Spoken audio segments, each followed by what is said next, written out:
Demon slayer anime में हमारे demon slayer जिन weapons को यूज करते हैं उन्हें इंस्टेंट ब्लेड वेपन कहा जाता है। इन वेपन्स को स्कारलेट क्रिम्सन ओर और स्कारलेट क्रिम्सन आयरन सैंड से तैयार किया जाता है, जो उन पहाड़ों पे मिलती है जहाँ पे सालों से सूरज की रोशनी पड़ रही होती है। और क्योंकि ये और कंटिन्यूसली सनलाइट अब्जॉर्ब करता है, तो जब इससे बने हुए वेपन से किसी डीमन के वीक स्पॉट पर हमला किया जाता है तो वो परमानेंटली मर जाता है। और ये इंस्टेंट ब्लेड वेपन अलग अलग शेप, साइज एंड कलर में आते हैं, जिन्हें हम दो कैटेगरीज में डिवाइड कर सकते हैं। जैसे कि फर्स्ट कैटेगरी आएगी हमारी स्वॉर्ड्स की एंड सेकंड हमारी आएगी नॉन स्वॉर्ड। और इस वीडियो में हम स्वॉर्ड्स की बात करेंगे बिकॉज नॉन स्वॉर्ड्स में बाजीराव मस्तानी वाली तलवार और इवन गन्स भी आ जाती हैं। तो सबसे पहले बात कर लेते हैं अपने मेन कैरेक्टर कमाडो तानजीरो की तलवार की।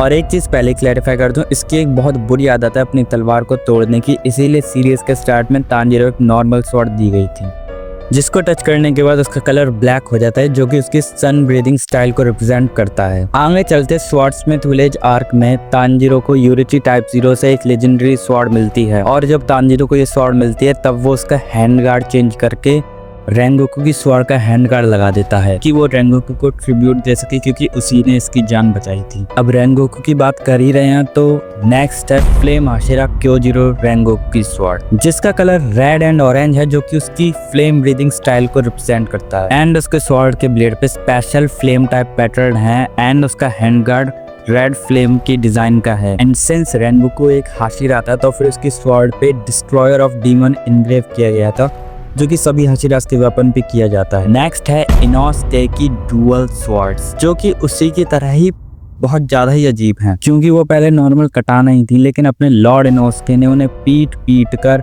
मगरमच्छ के दांतों की तरह कर दी। इनोसके की स्वॉर्ड्स में कोई हैंड गार्ड या हैंडल नहीं है, जो कि किसी चीज को भी सिंबलाइज नहीं करता। अगले नंबर पे आती है ज़ेन्त्सु की तलवार, जो कि येलो कलर की है एंड उसके ऊपर लाइटनिंग के सिंबल बने हैं, जो कि उसकी थंडर ब्रीदिंग को रिप्रेजेंट करती है।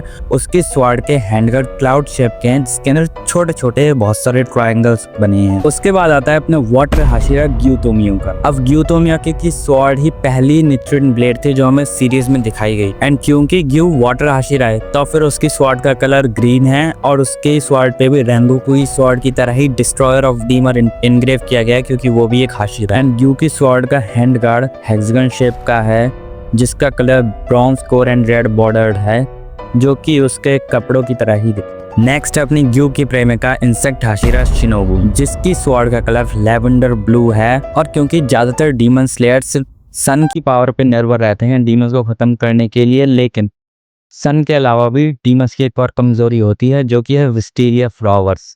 और अपनी शिनोबू उन्हीं विस्टीरिया फ्लावर से पॉइजन बना के डीमंस के अंदर अपनी स्वॉर्ड से स्टिंग कर देती है, जिससे उनका strength, speed, regeneration and other powers weak हो जाती हैं और फिर शिनोबू उन्हें आराम से मार देती है। इसीलिए शिनोबू की स्वॉर्ड का शेप किसी इंसेक्ट के स्टिंग की तरह है और वो पॉइजन अपने स्वॉर्ड के हैंडल के अंदर रखती है। बाकी हाशिरास से अलग शिनोबू की स्वॉर्ड में इविल डीमन और डिस्ट्रक्शन इनग्रेव किया गया है। नेक्स्ट है तोकितो म्यूचिरो की स्वॉर्ड। वाटर हाशिरा की तरह ही तोकितो भी नॉर्मल स्वॉर्ड यूज करता है, जिसका कलर व्हाइट है, जो कि उसकी मिस्ट ब्रीदिंग को रिप्रेजेंट करता है। और म्यूचिरो की स्वॉर्ड का हैंड का रेक्टेंगुलर शेप का है, जिसके कॉर्नर्स पे और भी छोटे छोटे रेक्टेंगल्स, जो कि शायद उसकी मिस्ट ब्रीदिंग की पैटर्न को सिंबलाइज करता होगा। अगले नंबर पे आता है अपना विंड हाशिरा सानेमे शिनाजुगावा, जो कि simple green and lime colour की स्वॉर्ड को यूज करता है, जिसके ऊपर वेवी ग्रीन कलर के पैटर्न है, जो कि हवा से घास या पेड़ पौधों को झूलने को सिंबलाइज करता है। और उसकी स्वॉर्ड का हैंड गार्ड छोटी सी विंडमिल की शेप का है। अब थोड़ी बात कर लेते हैं ओबनाई की ट्विस्टेड स्वॉर्ड की। अब ये ट्विस्टेड डिजाइन उसकी स्नेक ब्रीदिंग को रिप्रेजेंट करने के साथ साथ उसकी कॉम्बैट में भी काफी ज्यादा हेल्प करता है। ओबनाई की स्वॉर्ड का कलर लेवेंडर है, जिसके हैंड गार्ड पे छोटे छोटे स्नेक इनग्रेव किए गए। अब आखिरी में बात करनी है कनाओ की पिंक स्वॉर्ड की, जो कि अपने दोनों मेंटोर से अलग डीमंस को मारने के लिए किसी पॉइजन का यूज नहीं करती, बल्कि एक नॉर्मल सी स्वॉर्ड का ही यूज करती, जो कि लाइट पिंक कलर की है, जो कि उसके फ्लावर ब्रीदिंग को रिप्रेजेंट करता है। इस स्वॉर्ड का हैंडगार्ड सर्कुलर शेप का है, जिसमें 3 फ्लावर बनाए गए हैं। और हाँ, एक इम्पॉर्टेंट नोटिस, ये इस वीडियो का पार्ट 1 था, जिसमें मैंने सारी स्वॉर्ड्स को कवर कर लिया है। अब अगली वीडियो में मैं सारी नॉन स्वॉर्ड्स को कवर कर लूँ।